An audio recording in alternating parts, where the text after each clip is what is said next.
More than 40,000 years ago, during the frozen grip of the Ice Age, another kind of human walked the earth. They were strong, resilient, built for survival in a brutal world of ice, predators, and endless winters. These were the Neanderthals. For thousands of years, they thrived across Europe and Western Asia. They hunted massive animals like woolly mammoths and cave bears. They protected their families. They adapted to one of the harshest climates in human history. But millions of years later, their story would be misunderstood. Modern humans would give them a cruel reputation, calling them primitive, stupid, and inferior. They would become the most misunderstood humans who ever lived. But the truth is far more fascinating. They were not animals. They were human. The modern story of Neanderthals began in 1856, in a quiet limestone valley in Germany known as the Neander Valley. Workers were quarrying rock when they uncovered something unusual, strange bones buried deep inside the cave. The skull was thick. The brow was heavy. The shape was unlike any modern human. Scientists were shocked. This was not just another human skeleton. It belonged to something ancient. Something different. At the time, Charles Darwin's theory of evolution had not yet fully reshaped science. Many researchers didn't understand what they were seeing. Some believed the bones belonged to a diseased human. Others believed it was proof of a primitive, savage species. They had discovered the first known Neanderthal. But they did not yet understand who they really were. From the moment they were discovered, Neanderthals were judged unfairly. Early scientists reconstructed them as hunched, ape-like creatures, more animal than human. Images showed them dragging their feet, grunting, incapable of intelligence. This image spread across books, museums, and popular culture. Neanderthals became known as dumb cavemen. But this was a mistake. A massive misunderstanding based on incomplete evidence. In reality, Neanderthals had brains as large as, and sometimes larger than, modern humans. They made sophisticated tools. They controlled fire. They hunted strategically. And they cared for their injured and elderly. They were not stupid. They were survivors.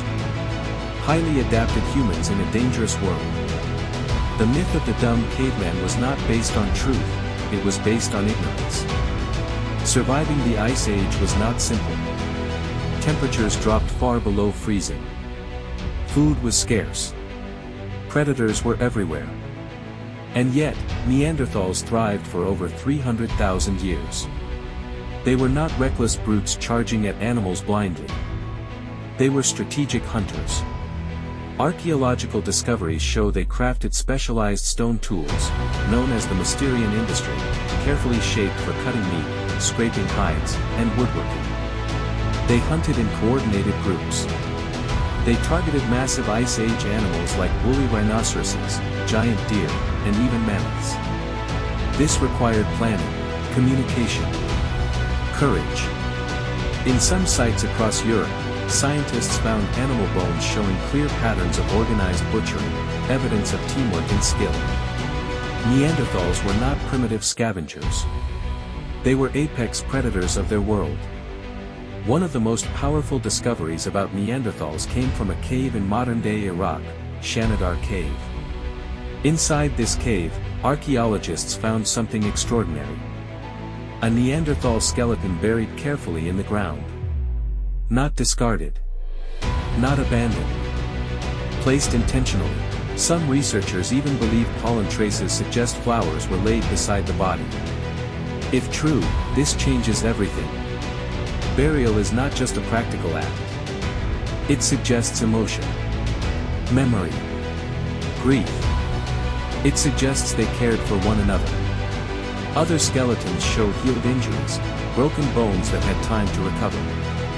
This means injured individuals were supported by their group. They were fed, protected, cared for. This is compassion. This is humanity. For many years, scientists believed language separated us from them. That Homo sapiens could speak. And Neanderthals could not. But science tells a different story. A tiny bone in the throat, the hyoid, plays a critical role in speech.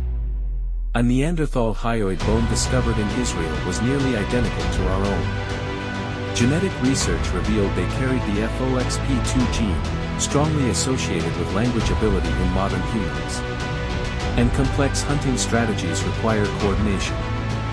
Coordination requires communication. They likely had spoken language. Perhaps different from ours. Perhaps simpler. But real. Imagine their voices echoing across frozen valleys. Telling stories around firelight.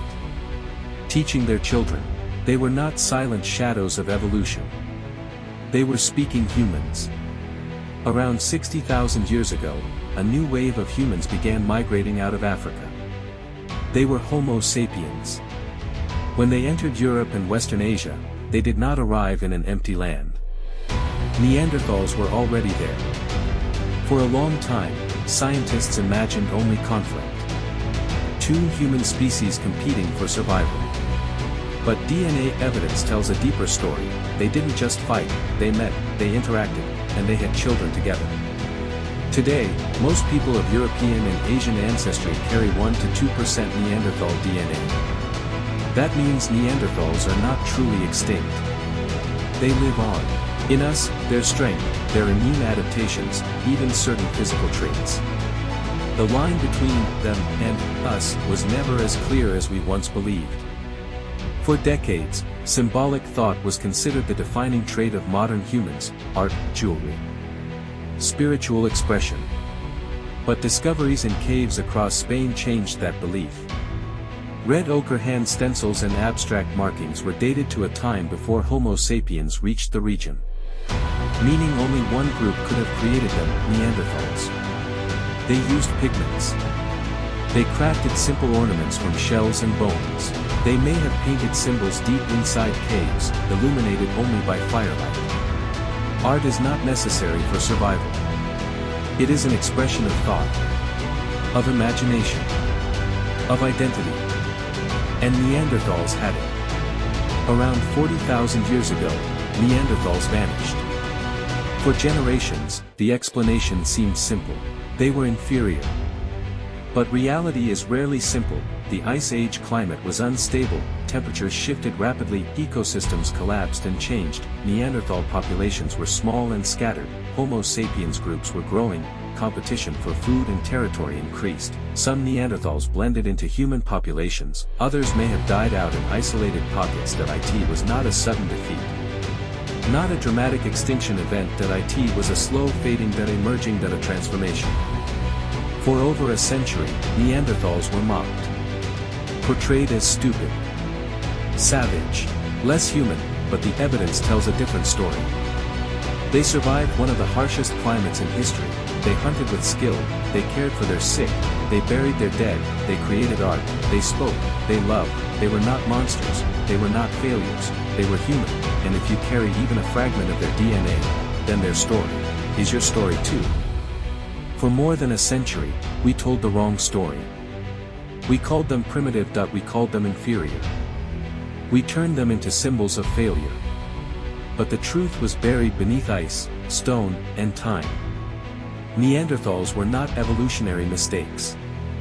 They were survivors of a brutal world. They endured glacial winters that would challenge even us today. They built tools with precision. They hunted with strategy. They cared for their wounded. They buried their dead. They were not beasts in the shadows of history. They were human. And perhaps the greatest myth of all is that they were completely different from us. Look at your hands. Look at your reflection.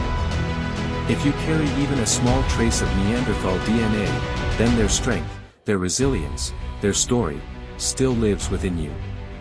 They did not simply disappear. They became part of what humanity is today. The line between us and them was never a line at all. It was a bridge. And across that bridge stands the shared story of being human.